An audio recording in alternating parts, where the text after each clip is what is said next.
ডাক শুনিলে হাসি মুখে চাইও,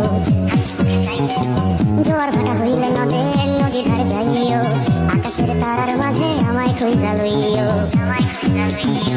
এই আমারে লাগি পরানো করিলে মোনাজাতে স্মরণ কইরো, প্রিয় নামে ডাকিয়া চাঁদের পানে তাকাইয়া আকাশের তারায় তারায় খুঁজো।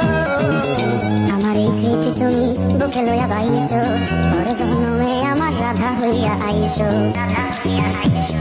আমি